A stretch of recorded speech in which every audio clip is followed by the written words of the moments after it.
दोस्तों, मेरे चैनल को जरूर सब्सक्राइब करें। आपका बहुत बहुत धन्यवाद। सरयू नदी के पास एक बहुत बड़ा जंगल था। उस जंगल में काफी सारी जानवर रहते थे जो प्यास लगने पर नदी में आकर पानी पीते थे। नदी के दूसरे किनारे पर एक और छोटा सा जंगल था जहां बहुत कम जानवर थी। एक दिन बड़ी जंगल का छोटा खरगोश सरयू नदी के पास आकर पानी पी रहा होता है। तभी नदी के दूसरी ओर खड़ा एक बाघ उसे देख रहा होता है। यह खरगोश आज मेरा भोजन बन सकता है। वैसे भी मेरे जंगल में अब शिकार करने लायक जानवर बचा भी नहीं है। क्यों न मैं नदी के उस पार वाले जंगल में जाकर शिकार करूं। और वैसे भी वह जंगल बहुत बड़ा है और वहां का शेर भी मूर्ख और शाकाहारी है। पता नहीं ऐसे शेर मर क्यों नहीं जाते। बाघ खरगोश को देखकर शिकार करने की सोचता है और शिकार करने की लालच में नदी के दूसरी ओर चला जाता है। अपनी ओर बाघ को आता देख खरगोश वहां से भागने लगता है, पर तभी बाघ उसे आवाज देकर रोक लेता है। अरे खरगोश, मुझे देखकर कहाँ भाग रहे हो? तसल्ली से पानी पी लो भाई। मैं तो बस तुमसे बात करने आ रहा था। क्या तुम सच बोल रहे हो? हाँ, मुझे तुम्हारे जंगल का शेर सिंह के बारे में बात करना है। मैंने सुना है कि वह तुम्हारा बहुत चिंता करता रहता है। खरगोश समझ चुका था कि बाघ उसे अपनी बातों में फुसलाने की कोशिश कर रहा है। इसीलिए खरगोश उसकी बातों का कोई जवाब नहीं देता और तुरंत वहां से भागने लगता है। परंतु खरगोश बाघ से तेज नहीं भाग पाता और बाघ उसका शिकार कर लेता है।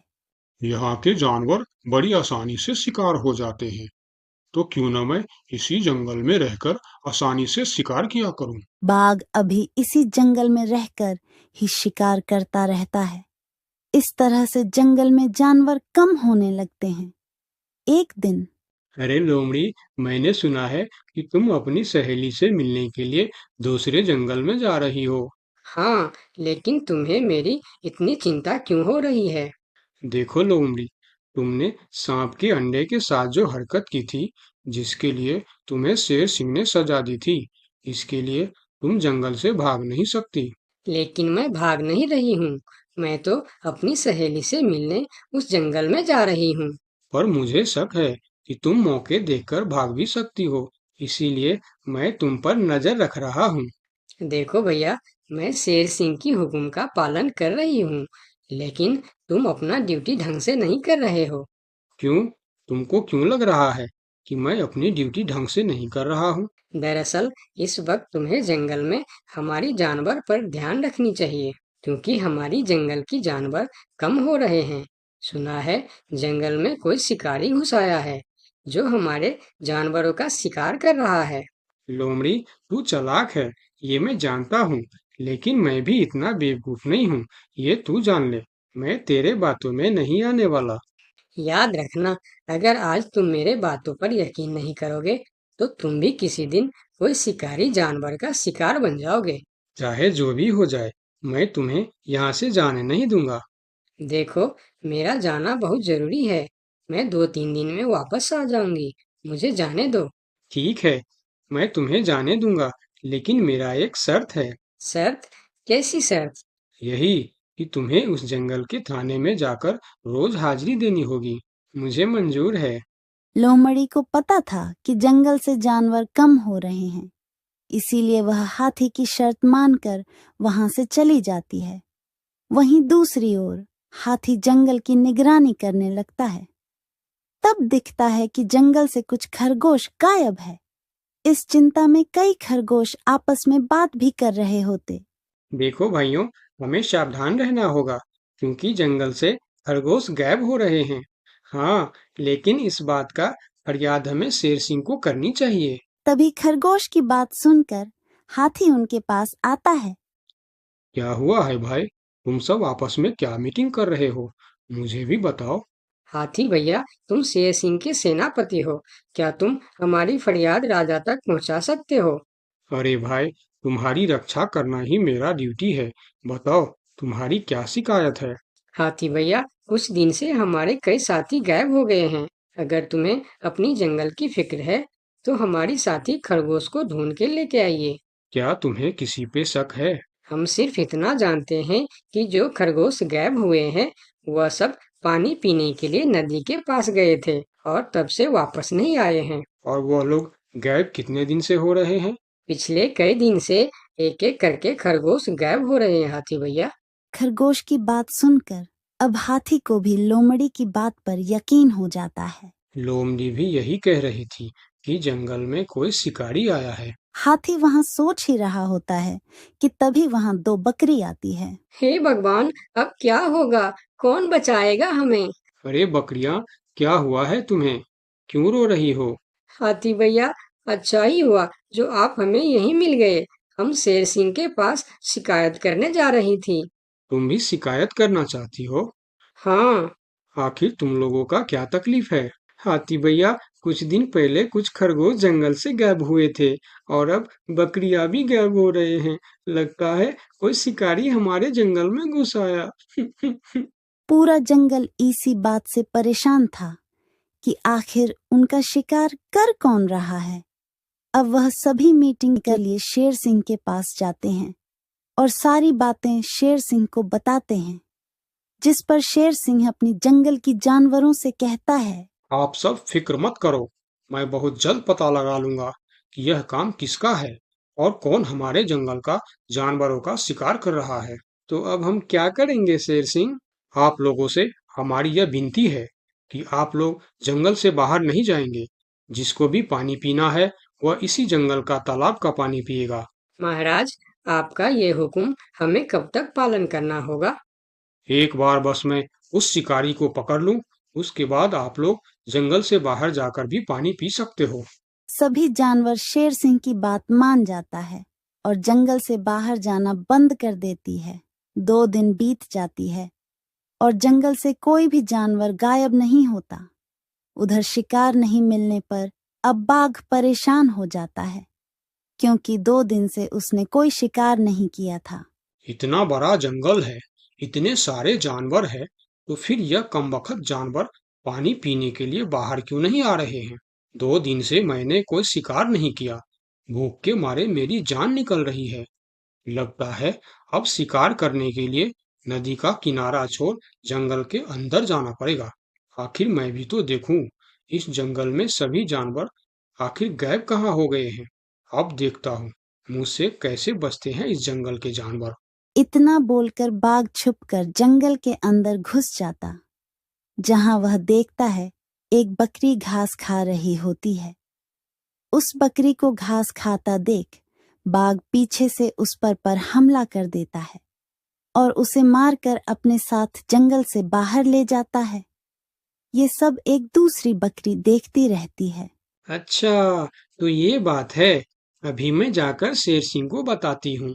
फिर बकरी सभी जानवरों को इकट्ठा करके शेर सिंह के पास पहुंचती है। महाराज, हमारे जंगल में दूसरे जंगल का बाघ घुस आया है और वही हमारे जंगल में शिकार कर रहा है। महाराज, वह बहुत तेज और बहुत दुष्ट शिकारी है। उसने हमारे सामने ही हमारे साथी को मार डाला, जो मैंने अपने आंखों से देख के आया हूँ। महाराज, अब आप कुछ कीजिए महाराज, नहीं तो हमारे प्रजाति खत्म हो जाएंगी। महाराज, अब कुछ करना ही पड़ेगा। अब आप कुछ कीजिए महाराज, नहीं तो हमारी प्रजाति खत्म हो जाएंगी। हाँ महाराज, अब कुछ करना ही पड़ेगा। सबकी बात सुनकर शेर थोड़ी देर सोचकर बोला, लोमड़ी कहाँ है? महाराज, वो नदी के उस पार वाले जंगल में गई है। शेर सिंह लोमड़ी के मदद से बाघ को पकड़ने का मन ही मन प्लान करके बोला, देखो, इस जंगल का जानवरों का रक्षा करना हमारा पहला कर्तव्य बनता है और मैं आप लोगों की रक्षा जरूर करूंगा। बस आप सबको मेरा साथ देना होगा। जैसे मैं बोलूंगा वैसे आप सबको करना होगा। हाँ, हम सब तैयार हैं महाराज। तो सुनो, आप लोगों में से कोई भी उस नदी के किनारे नहीं जाएगा और जब वह शिकारी को शिकार नहीं मिलेगा तब वह जंगल के अंदर आने के लिए मजबूर हो जाएगा और वो जब जंगल के अंदर आ जाएगा तब मैं जंगल के किसी एक जानवर को उसके सामने भेजूंगा। फिर जैसे ही वह मेरे भेजे हुए जानवर का शिकार करने जाएगा हम सब उस पर हमला बोल देंगे। मतलब हम में से किसी एक को अपनी जान खतरे में डालनी होगी महाराज। हाँ, मगर मौत के मुंह में जाने के लिए कौन तैयार होगा महाराज? वह तुम्हें कल पता चल जाएगा। शेर सिंह अपने गुप्तचरों द्वारा लोमड़ी को संदेश भिजवाकर उसे वापस बुलाता है। आपने मुझे इतनी रात में यहाँ क्यों बुलाया महाराज? लोमड़ी, मैं तुम्हारी सजा माफ करना चाहता हूँ, मगर तुम्हें मेरा एक काम करना होगा। सजा से छुटकारा पाने के लिए मैं कुछ भी करने के लिए तैयार हूँ महाराज। ठीक है, तो सुनो। लोमड़ी की हाँ करती ही शेर सिंह ने बाघ को पकड़ने का प्लान उसे बता दिया। महाराज, जब बाघ मेरा शिकार करने आएगा तब आप मुझे टाइम पर आकर बचा तो लेंगे ना? मैं शेर हूँ, कोई नेता नहीं जो वचन देकर मुकर जाऊंगा। तुम निश्चिंत रहो, तुम्हें कुछ भी नहीं होगा। अगले दिन प्लान के अनुसार लोमड़ी नदी के किनारे जाता है। शिकार को आता देखकर बाघ खुश हो जाता है। वाह, आज मुझे पेट भरकर खाना मिलेगा। शिकार के नजदीक आते ही मैं उसे मार दूंगा। लोमड़ी डरते डरते नदी के किनारे पहुंच जाता है। हे भगवान, टाइम पर शेर सिंह को भेज देना। कैसी हो लोमड़ी? मैं ठीक हूँ बाघ भाई। अभी तो तुम ठीक हो, लेकिन थोड़ी देर बाद ठीक नहीं रहोगे। क्या मतलब? मतलब ये कि मैं अभी भूखा हूँ, और जब मैं भूखा होता हूँ तो किसी का भी शिकार कर लेता हूँ। इतना बोलकर जैसे ही बाघ लोमड़ी की तरफ जाता है, वो शेर सिंह के जाल में फंस जाता है और वहां सारी जानवर आ जाता है। बाघ, तू शिकार के लालच में मेरे चंगुल में फंस गया है। अब तेरी कहानी खत्म। तुमने मुझे धोखा दिया शेर सिंह। जैसी करनी वैसी भरनी, मुहावरा तो तूने सुना ही होगा। बाघ, तू सबको धोखे से मारता था, इसीलिए मुझे तुम्हें भी धोखे से मारना पड़ा। मुझे माफ कर दो शेर सिंह, मैं हमेशा के लिए जंगल छोड़कर चला जाऊंगा। तूने हमारे जनता पर अत्याचार किया है, अब तुम्हें इसका हिसाब चुकाना पड़ेगा। साथियों, अपना बदला ले लो। शेर सिंह की आज्ञा मिलते ही सारे जानवर उस बाघ पर टूट पड़ता है। इस तरह से शेर सिंह अपने चालाकी और सूझबूझ से अपने जंगल के जानवरों की रक्षा करता है। इस कहानी से हमें यही सीख मिलती है कि धोखे का अंजाम धोखा ही होता है, जैसी करनी वैसी भर।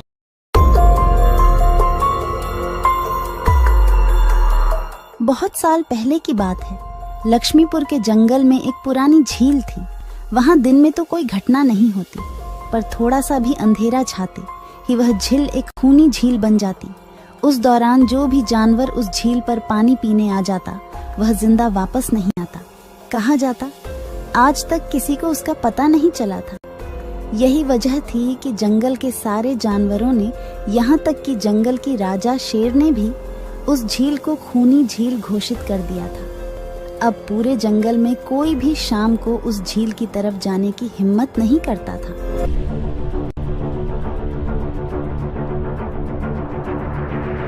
एक दिन उस जंगल में एक बंदर आ जाता है। उसकी और खरगोश की मुलाकात होती है।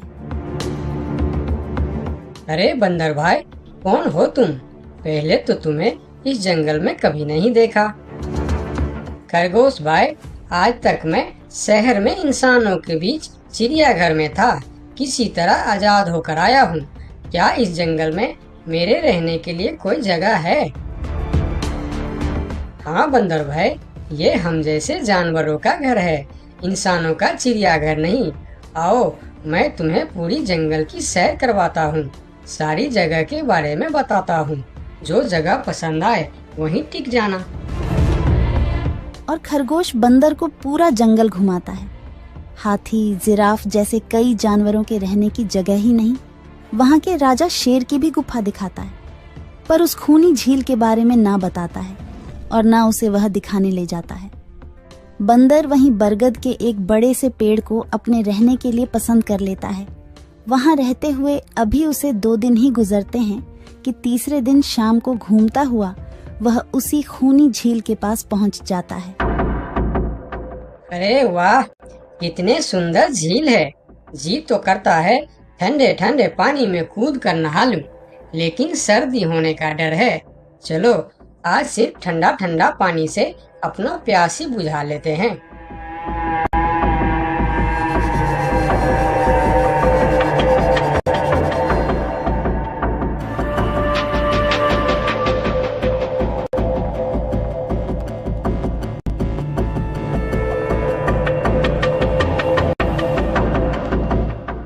अरे बंदर भाई, तुम इतने डरे हुए क्यों हो?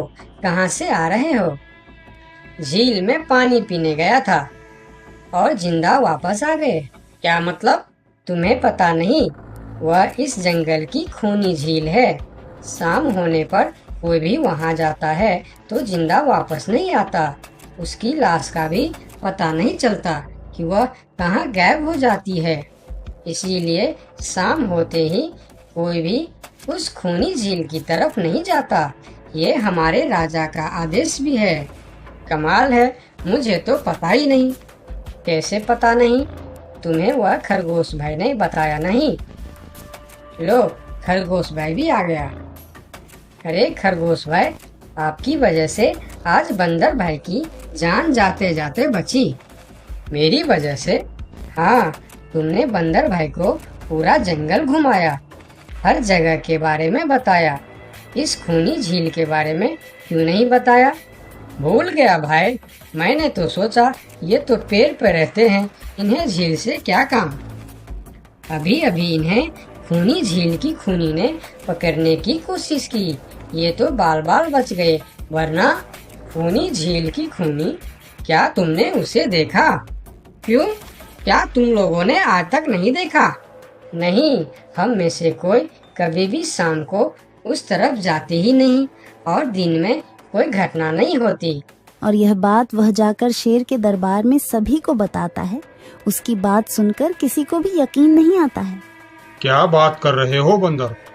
मैं सच कह रहा हूँ महाराज, लेकिन हम लोगों तो कभी आज तक देखा ही नहीं, क्योंकि आप लोग उसे खूनी झील समझकर दिन में ही वहाँ जाते हो और शाम होते ही आप लोग डर के मारे वहाँ जाना बंद कर देते हो।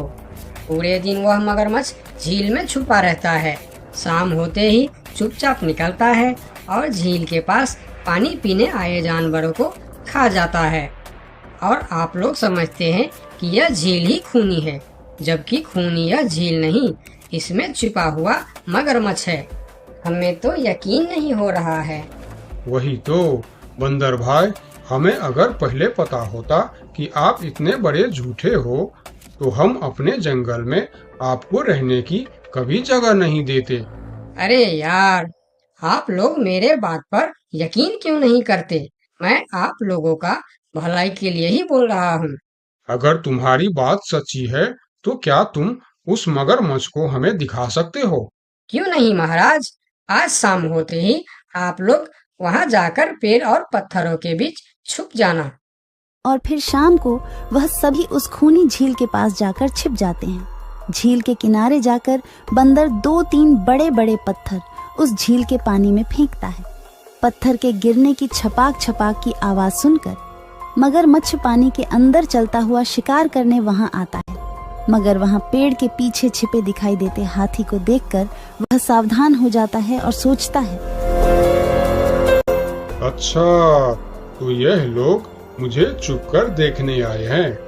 अब मैं क्या करूं? हाँ, ये लोग तो बेवकूफ है, इन्हें फिर से बेवकूफ बनाते हैं। मैं फिर से पत्थर बन जाता हूँ।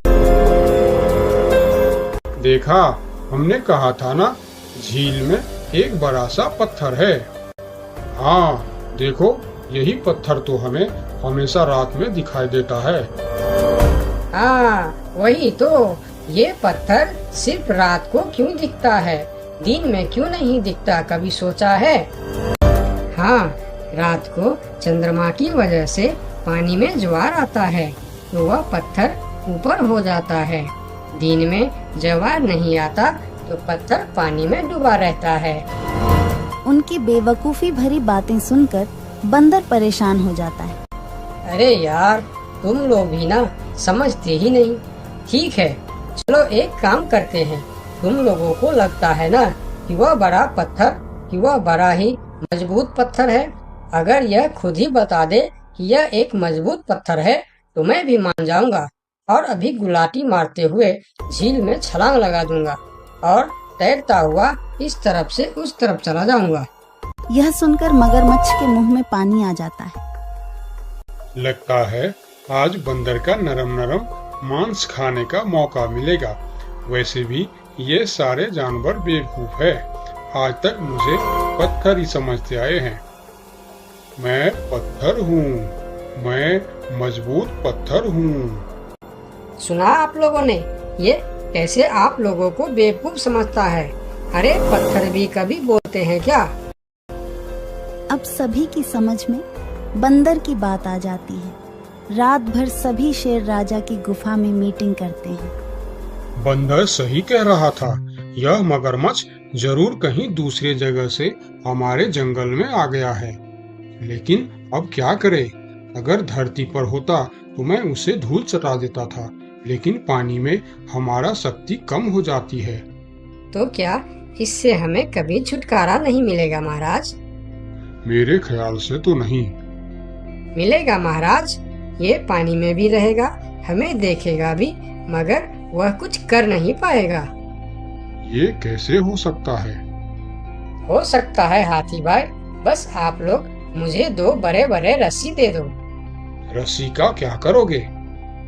मैं शहर के चिड़ियाखाना में था तो एक एक तरीका सीखा है जानवरों पर कब्जा करने की। हम इस पर कब्जा कर लेंगे। और बंदर को 2 बड़ी बड़ी रस्सी लाकर दी जाती है। फिर बंदर उन सभी के साथ रस्सी लेकर उस खूनी झील पर पहुंचता है।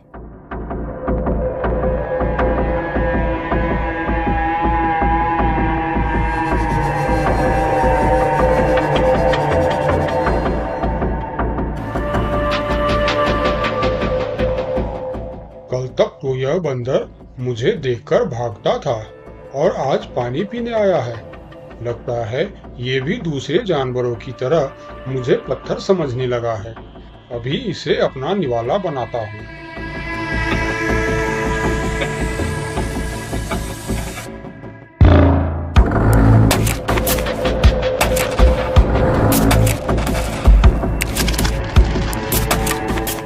अरे ये तो भाग भी नहीं पा रहा है। अब यह जितना ज्यादा फरफराएगा उतना यह फंदा कसता जाएगा और चुपचाप रहेगा तो फंदा ढीला रहेगा। जैसे यह फिर हिलेगा फिर फंदा कसता जाएगा। अब ना यह इससे छूट सकता है और ना पानी में जा सकता है। अरे वाह, फिर तो यह हमारा कुछ भी नहीं बिगाड़ सकता। अब हम सारे जानवर इस झील में कभी भी पानी पी सकते हैं, कभी भी नहा सकते हैं। अब यह हमारा कुछ भी नहीं बिगाड़ पाएगा। अरे वाह बंदर भाई, मान गए। आपने तो हमारी समस्या ही खत्म कर दी, वरना रात भर हमें प्यास ही रहना पड़ता था कि हमें झील में पानी पीने गया और झील ने हमें खा लिया। तो आज हमें एक बात समझ में आई है कि किसी भी अफवाह के चक्कर में हमें अपनी जगह छोड़कर नहीं जाना चाहिए, बल्कि उस अफवाह का समाधान क्या है वह खोजना चाहिए। क्योंकि कोई भी जगह खूनी नहीं होती, उस जगह पर रहने वाला खूनी होता है।